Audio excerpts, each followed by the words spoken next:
ये तो हाथी के पानी पीने का स्वर है।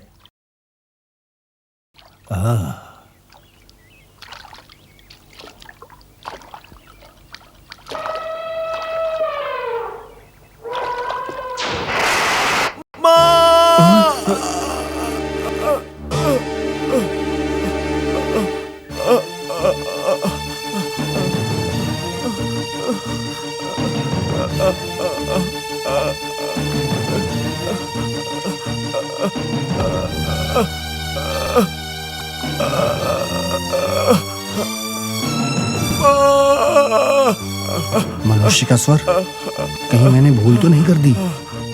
ये तो मैंने अनर्थ कर दिया। चल कर देखता हूँ।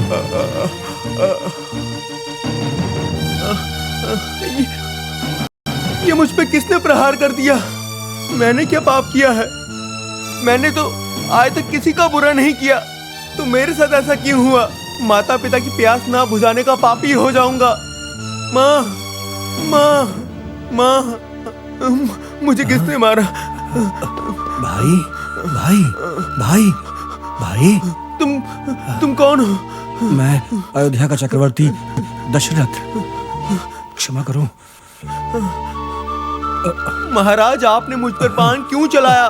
क्यों चलाया मुझ पे बाण? बताइए, मेरा अपराध क्या था? बताइए, बताइए आप। नहीं, मैं तो अपने नेत्रहीन माता पिता के लिए जल लेने जा रहा था। मेरे माता पिता मेरी राह देख रहे होंगे और आपने मुझ पे बाण चला दिया। बताइए, बताइए आप, आखिर मेरा अपराध क्या था? बताइए, मेरा अपराध क्या था? बताइए ना आप। मैंने तुम पर बाण नहीं चलाया। आखेट के लिए आया था। पानी की ध्वनि सुनकर मुझे लगा कि हाथी है, यही विचार कर बाण चलाया था, किंतु मेरे दुर्भाग्य से बाण तुम्हें लग गया। हाथी के शिकार के स्थान पर मनुष्य का शिकार कर दिया आपने। भाई, भाई, बिना सोचे समझे आपने शिकार कर दिया। क्या आपको इस बात का ज्ञात नहीं कि आपने क्या पाप कर दिया है? भाई, महाराज, मेरे माता पिता वृद्ध हैं, नेत्रहीन हैं।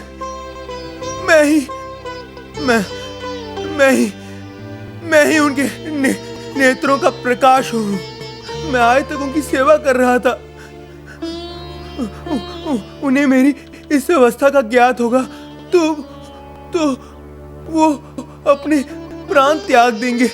महाराज, आपने सिर्फ मेरे ही नहीं अपितु मेरे माता पिता के भी प्राण ले लिए हैं। आप जीवन में कदापि सुखी नहीं रहेंगे महाराज। नहीं, मुझसे कितना बड़ा पाप हो गया। महाराज, अब किसी वार्ता का कोई अर्थ नहीं। मेरे प्राण शने शने इस संसार को छोड़ के जा रहे हैं। महाराज, क्या आप मेरी एक सहायता कर सकते हैं? कहो, इसी क्षण कहो, मैं अवश्य सहायता करूंगा। मेरे पाप का संभवतः यही प्रायश्चित होगा। कहो मेरे भाई, कहो। महाराज, मेरे नेत्रहीन माता पिता यही निकट मेरी प्रतीक्षा कर रहे होंगे। कि उनका पुत्र जल लेकर शीघ्र ही उनके पास आता होगा। ये सोचकर वो बहुत ही व्याकुल हो रहे होंगे। उनसे जाकर कहना उनके पुत्र ने उसका वध करने वाले को क्षमा कर दिया है, और उनसे ये भी कहना कि उनका प्यारा पुत्र उनसे बिछुड़कर पुण्य लोक चला गया है। कृपा करके इस जल की कागर को ले जाकर उनकी प्यास बुझा दीजिए महाराज। उनकी प्यास बुझा दीजिए महाराज। मैं आपका आभारी रहूंगा। स्वामी। भाई मुनि कुमार।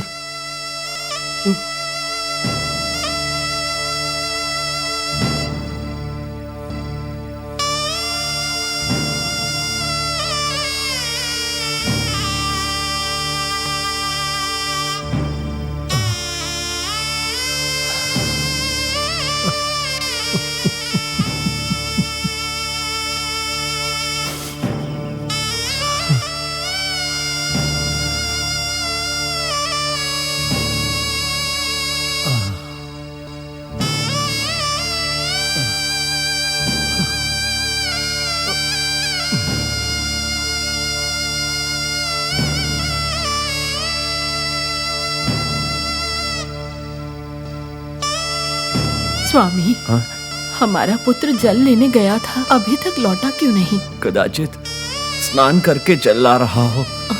शांत हो जाओ, तुम शांत हो जाओ।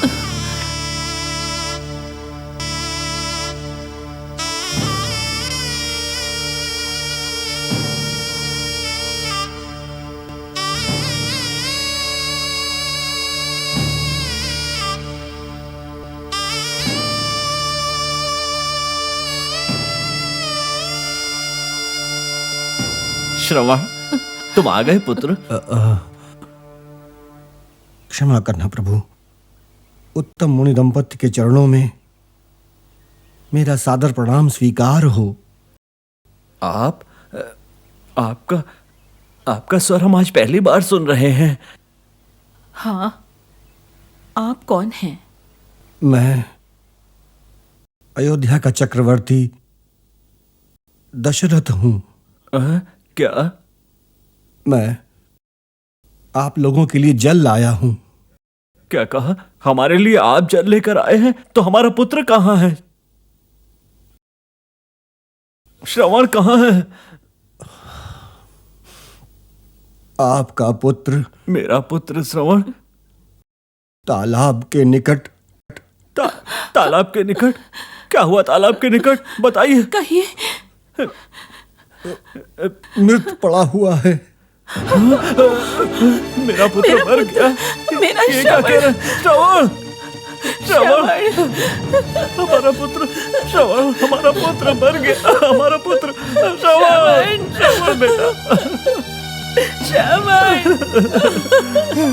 इतनी तपस्या के बाद प्राप्त हुआ, हमारा श्रवण मर गया। कैसे मरा हमारा पुत्र? बताइए महाराज, कैसे मरा हमारा पुत्र? कैसे मरा? जल्दी बताइए, मेरा हृदय फटा जा रहा है। मुझे क्षमा करिएगा, मेरी भूल के कारण ही आपके पुत्र की मृत्यु हुई है। ये आप क्या कह रहे हैं महाराज? महर्षि, मेरी ही मूर्खता के कारण आपका प्यारा पुत्र अब इस संसार में नहीं रहा। तालाब से जल पीने की ध्वनि सुनकर मैंने समझा हाथी है, और मैंने तीर चला दिया। दुष्ट पापी, न केवल हमारे पुत्र की हत्या की, ऊपर से साहस देखो कि ये बात हमें आकर बता रहे हो। जिस सूर्य कुल की संसार आराधना करता है, तुमने उसी महान सूर्य कुल में जन्म लिया है। अरे पापी, तुमने ऐसा मूर्खतापूर्ण कार्य कैसे किया? हमारे पुत्र की जान ले ली। क्या तुम्हें पशु और मनुष्य में भेद नहीं दिखता? ये महापाप करने के पश्चात अगर तुम हमें इसकी जानकारी नहीं देते तो तुम्हारे शीश के टुकड़े टुकड़े हो जाते। ये बात बताकर तुमने अपने और अपने वंश को बचा लिया, किंतु एक मुनि पुत्र की हत्या करने के पाप से बच जाओगे ये मत सोचना। जैसे आज हम अपने पुत्र के वियोग से दुखी हैं, ठीक उसी तरह एक दिन तुम भी अपने पुत्र से अलग होकर उसके वियोग में दुखी होगे और तुम इससे बच नहीं सकते, कभी नहीं बच सकते। ये मेरा श्राप है, ये मेरा श्राप है, ये मेरा श्राप है। स्वामी, स्वामी, स्वामी, स्वामी, स्वामी, स्वामी, स्वामी।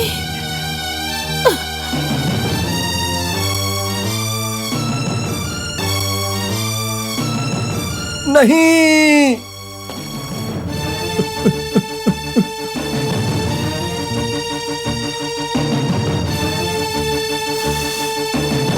मुझे क्षमा कर दीजिएगा ऋषिवर, मुझे क्षमा कर दीजिएगा।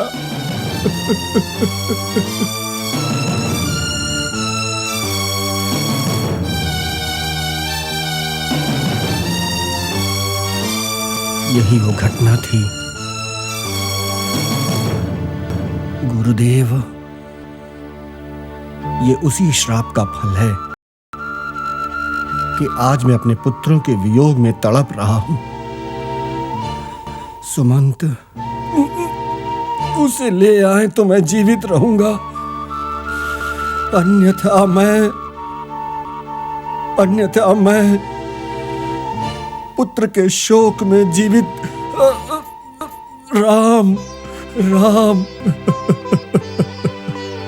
राम। लो, सुमंत आ गए। सुमंत्र क्या राम को ले आए? ये राम कहाँ छिपा है? राम, राम मेरे पुत्र, राम मेरे पुत्र, राम तुम कहाँ हो? राम तुम कहाँ हो? राम।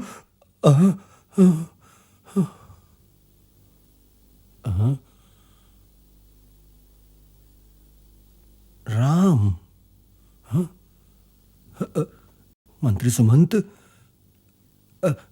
मेरा राम कहाँ है? सुमंत जी, मेरा मेरा मेरा राम आ गया है ना? सुमंत जी, मेरा राम आ गया है ना?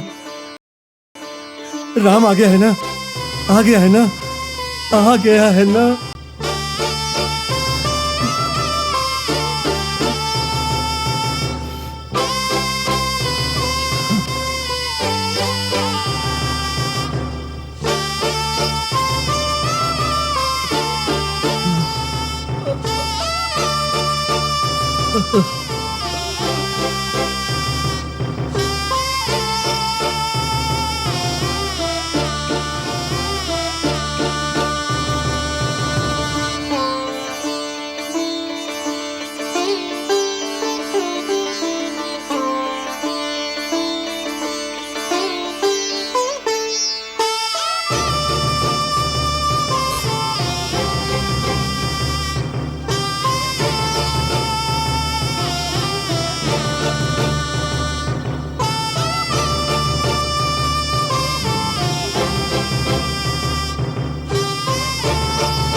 राम, राम, राम।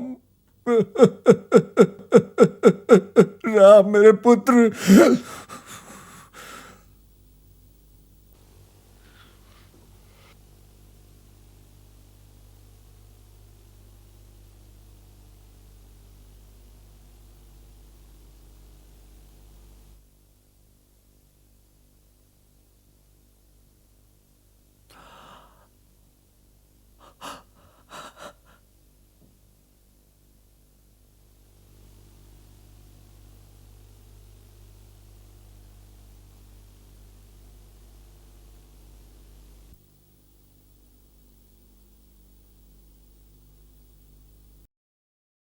महाराज।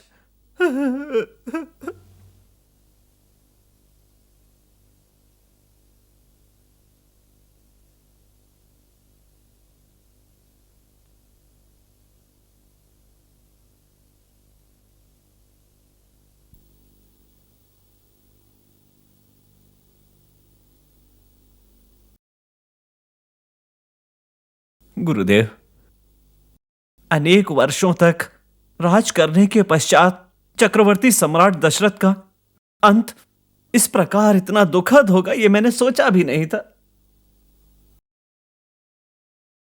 हम कर भी क्या सकते हैं, उनके भाग्य में यही लिखा था। ऐसी दुखद मृत्यु उनके भाग्य में लिखी थी। कई वर्षों तक तप करने के पश्चात भगवान के अंशों को पुत्रों के रूप में प्राप्त करने के बाद भी दशरथ के अंत समय में एक भी पुत्र उनके निकट नहीं था। तीनों देवियां अन्न जल त्याग करके उनके निकट बैठी हुई हैं, तो महाराज का अंतिम संस्कार किस तरह से होगा? सुमन सुनो, राम और लक्ष्मण तप के लिए गए हैं। अगर ये संदेश भेज भी दे तो वह 14 वर्ष पूरे होने तक लौट कर नहीं आएंगे। तो इस विषय में मेरा विमर्श यही है कि उनके अंतिम संस्कार के लिए हम ककई राज को गए हुए भरत और शत्रुघ्न को कोई भी बात बताए बगैर वापस आने का संदेश भेजें, यही उचित रहेगा। भेज देता हूं गुरुदेव।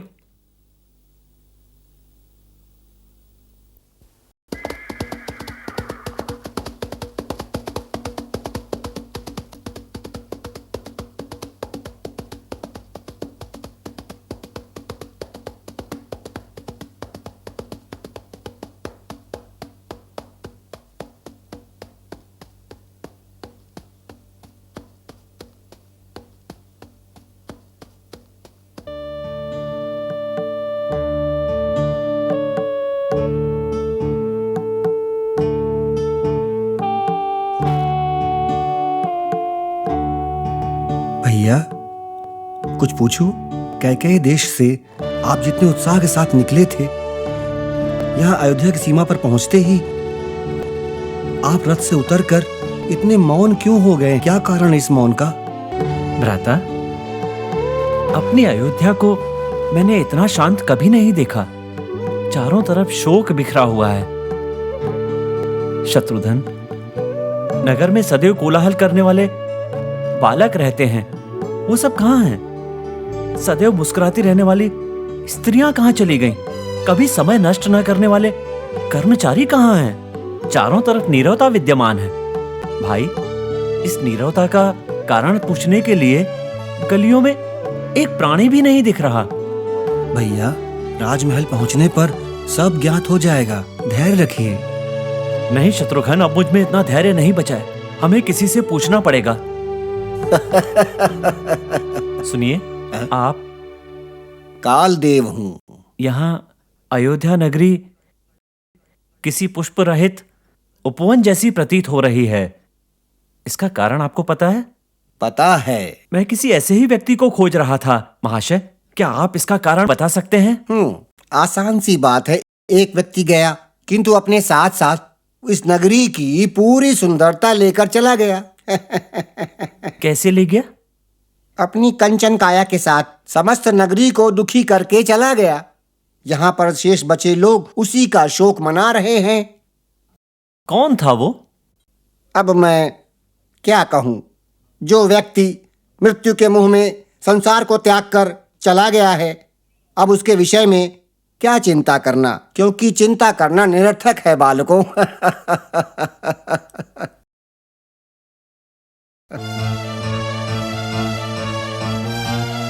भ्राता, मैंने तो सोचा था कदाचित ये कुछ बताएगा, किंतु इसकी बातें सुनकर तो मेरे मन में उलझन अब और भी अधिक बढ़ गई है। ठीक है, चलो राजमहल चलते हैं। हाँ, चलिए।